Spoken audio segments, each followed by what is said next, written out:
মানুষের কাছে বেশি গুঞ্জন শোনা যাচ্ছে, আপনি কত টাকা দিয়ে বিক্রি হয়ে গেলেন? আলহামদুলিল্লাহ। বিশেষ করে আমার চট্টগ্রাম 14 ভাষীর জন্য আপনারা সঠিক সিদ্ধান্ত আপনারা নেবেন।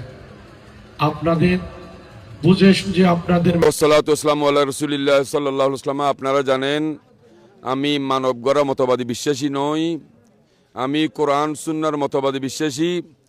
আমরা জন্ম হওয়ার সাথে সাথে আল্লাহ এবং আল্লাহ রসুলের কাছে বিক্রি হয়ে গেছি। এখন এলাকায় মানুষের ভালোবাসার কাছে আমি বিক্রি হয়েছি। আমি ইতিপূর্বে আমাকে 10 কোটি টাকার অফার দিয়ে এসেছেন যে চট্টগ্রাম শহরে বাসা রেডি করে দেবে এবং 10 কোটি টাকা দেবে আমাকে। আমি 10 কোটি টাকা না, 100 কোটি টাকাও দিলেও একজন আহলুস সুন্নাত ওয়াল জামাতের কর্মীকেও কেউ ক্রয় করতে পারবেন না। তাই আমি মানুষের ভালোবাসার কাছে বিক্রি হয়েছি। আল্লাহ এবং আল্লাহ রসুলের কাছে আমি জন্ম থেকে আমি নিবেদিত প্রাণ হিসেবে আমি বিক্রি হয়ে গেছি। জি, এখানে আরেকটা আপনি কথা বলছেন আপনার বক্তব্যের মাধ্যমে, আপনি বাদ দেন, আপনার কর্মীকে সহ কিনা যাবেন না। হ্যাঁ, এটা কতটুকু আপনি বিশ্বাস থেকে বলতেছেন? আলহামদুলিল্লাহ ওয়াসসালাতু ওয়াসসালামু আলা রাসূলিল্লাহ সাল্লাল্লাহু আলাইহি ওয়াসাল্লাম একজন আহলে সুন্নাত ওয়াল জামাতের কর্মী। এটা হচ্ছে আহলে সুন্নাত ওয়াল জামাত হচ্ছে আল্লাহ এবং আল্লাহ রসুলের সংগঠন, আউলিয়া কেরামদের সংগঠন। একজন মুসলমান কখনো বান্দার কাছে বিক্রি হতে পারে না। তাই আমার একজন কর্মীকেও 100 কোটি টাকা দিয়েও আহলে সুন্নাত ওয়াল জামাতের আদর্শ থেকে অন্য মানবগণ মতবাদে কেউ ক্রয় করতে পারবে না। আপনারা তো জানেন আমি বিগত 3 বার চন্দনাইশ উপজেলা পরিষদের ভাইস চেয়ারম্যান ছিলাম। ভাইস চেয়ারম্যান থাকার সময়ও আমি নিজের পকেট থেকে কাউকে টাকা দিয়ে ভোট ক্রয় করে নাই। আপনারা আমাদের চন্দনাইশবাসী, চন্দনাইশ উপজেলাবাসী তখনকার সময়ে আমাকে 3 বার ভাইস চেয়ারম্যান নির্বাচিত করেছেন। আপনারাই চন্দনাইশ উপজেলাবাসী আমাকে টাকা দিয়ে, প্রচারণার মাইক দিয়ে এবং পোস্টার দিয়ে, লিফট দিয়ে, ব্যানার দিয়ে, স্টিকার দিয়ে আপনারা সহযোগিতা করেছেন। এইবারেও ইনশাআল্লাহ তাআলা চট্টগ্রাম 14 চন্দনাইশ সাতকানিয়া আংশিক নির্বাচন এলাকার জনগণ আমাকে টাকা দিয়ে, পয়সা দিয়ে, আমাকে না সুন্নি জামাতকে এরা টাকা দিয়ে ব্যানার, পোস্টার, লিফলেট এগুলো ছাপিয়ে প্রচারণার কাজে সহযোগিতা করেছেন। বিশেষ করে আমার চট্টগ্রাম 14 ভাষীর জন্য আপনারা সঠিক সিদ্ধান্ত আপনারা নেবেন। আপনাদের বুঝে সুঝে আপনাদের ম্যান্ডেট দিবেন, বুঝে সুঝে আপনারা এই রায় দিবেন। এই চন্দনাইশ যেন একটা নিবেন। আপনাদের বুঝে সুঝে আপনাদের ম্যান্ডেট দিবেন, বুঝে সুঝে আপনারা এই রায় দিবেন।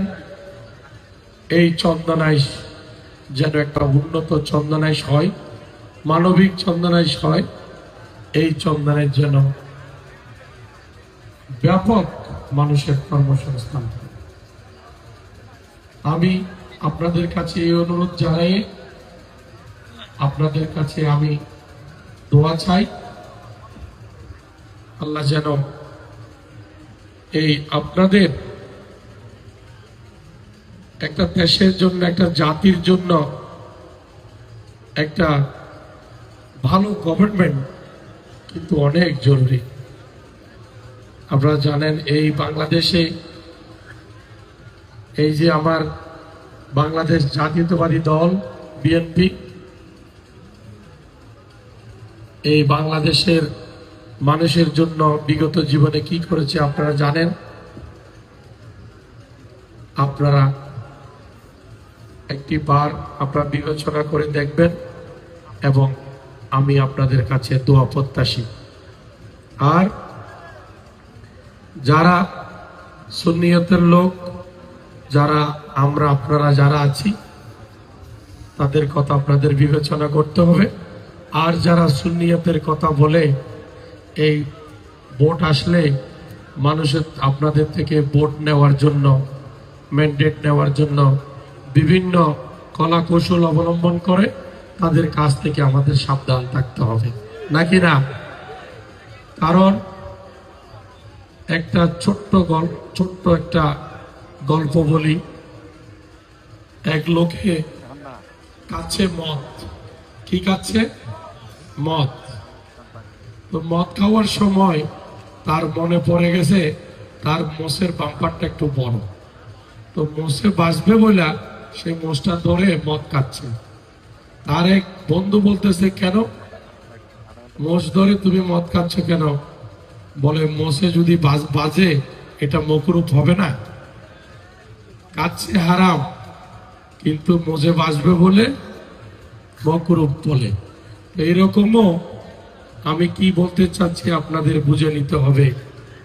কারা এই আমাদের মাজার বিরোধী কাজ করে, কারা এই সুন্নিয়তের বিরোধী কাজ করে, কারা কোন জোড়ে কে কোন জোড়ে ইনভলভ হয়েছে, এটা আপনারা বুঝে আপনারা ডিসিশন নেবেন। আপনারা এবার আমার চট্টগ্রাম 14 চন্দনা সাতশী সাতকানিয়া বাসীর কাছে ব্যাটও আপনাদের হাতে, বলো আপনাদের হাতে। আপনারা কি করবেন এখন? আপনাদের কাছে আমি দিয়ে দিলাম। এই বলে আমি আপনাদের কাছ থেকে দোয়া চেয়ে আমি বিদায় নিচ্ছি। আসসালামু আলাইকুম ওয়া রাহমাতুল্লাহি ওয়া বারাকাতুহু।